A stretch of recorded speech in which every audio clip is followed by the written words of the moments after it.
It's time once again to highlight some of the best fight sticks posted on the our Fightsticks subreddit this past month. It's always a treat to see what community members come up with next.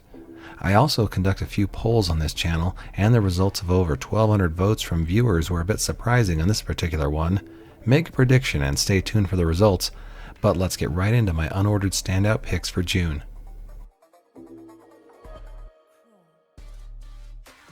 First, user Interhonus submitted this great Nier-themed build. It features some Sanwa and Samduxa parts, clean wiring, and this dogbone style enclosure from a Brazil-based outfit called Third Round Arcades. Really cool build, and it's nice to see South America putting together some great stuff. Here, user Own Willingness was inspired by the old school mask-style cases and tried their hand in putting together a suitable tribute. They leaned into those classic American arcade sensibilities and used IL concave buttons and an IL Euro stick, just a build that really takes you back. Here's a fight stick used for playing competitive Pokemon from user FGC Choirboy.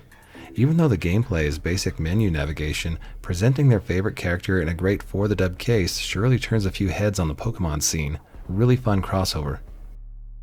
Up next, we have user Canada171 speeding in with their own fun submission.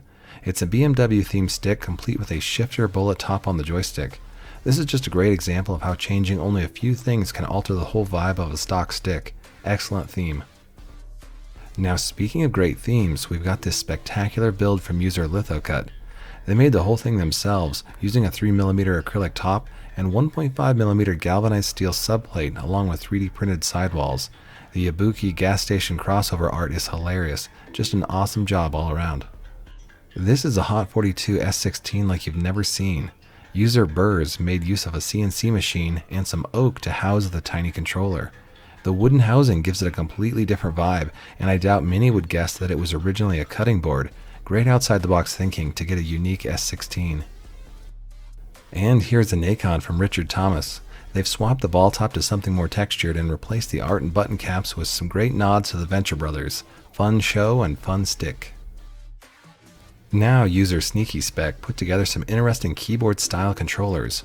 All are making use of GP2040 CE and Fight Lights Pico. Some really colorful options, and the undernight lighting is on point. Great work. Quickly looking at that data from our poll, we find that all button controllers have edged ahead of fight sticks in terms of the overall preferred way to play fighting games. That shift is also echoed in the amount of all button controllers being posted, up dramatically from just a couple years ago. I love them both, but if there was anyone out there still hoping that the all button craze would fade away, I definitely wouldn't bet on it. But back to our showcase. Up next is a classy wooden all-button build from user The Pistachi. The wood is beautiful and the cami etching adds a lot of flavor. Some good additional button placements, nice wiring, and really just an all-around elegant build. Nice job. Then this next build here is from user The True King of Space. It was commissioned for Summer Games Done Quick to be featured on the Friday prize block. I guess we'll have to tune in to see who wins the Evil Zone tournament. Now we've got user Hazard Rex and their fight stick. They used an Eternal Rival mini enclosure with Sumitsu buttons and lever, and then an actual menu for their artwork. Equal parts thrifty and hilarious. And here's a samurai themed hit stick plus WASD from user Agent 3F. This is a Mavericade enclosure with metallic gravity and Punk Workshop buttons. Inside is a Sanwa JLX with Auto DIY, V5, Shuriken, and Freak Mod detachable lever, and the art is really awesome as well. Great job. And this next one represents another cool breakthrough in flatbox tech. This is Jay Fedor, the user behind the original flatbox, and they've just released this Rev 7 wireless version. A lot of behind the scenes work goes into these things, including some firmware they wrote themselves. Really great work, and always a treat to see what Jay Fedor is up to. And now for this Wu-Tang build. It was posted by user Sittin' Pretty CC. They got it from the Foe/Mountain Air guys, and it's just such a wild shape for a fight stick. I only wish we had more shots and angles of this thing. Still, we can tell that everything is really well done, from the colors to the buttons centered in the hexagons to that iconic logo. Had to give it to this one for Fight Stick of the Month. Another awesome month of sticks and all button controllers. If you want to get in on this, then don't be shy. Come on over to the our Fightsticks subreddit and post your projects. Here's a parade of a few more to send us on our way. Thanks for watching, and I'll see you next time.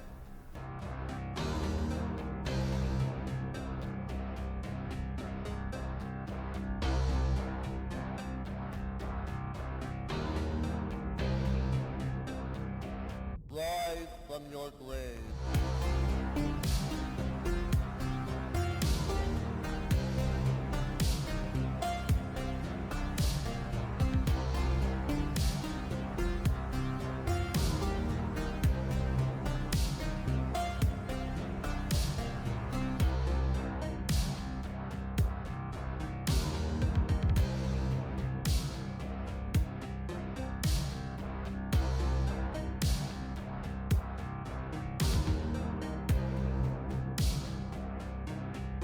Power up.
Welcome to your doom.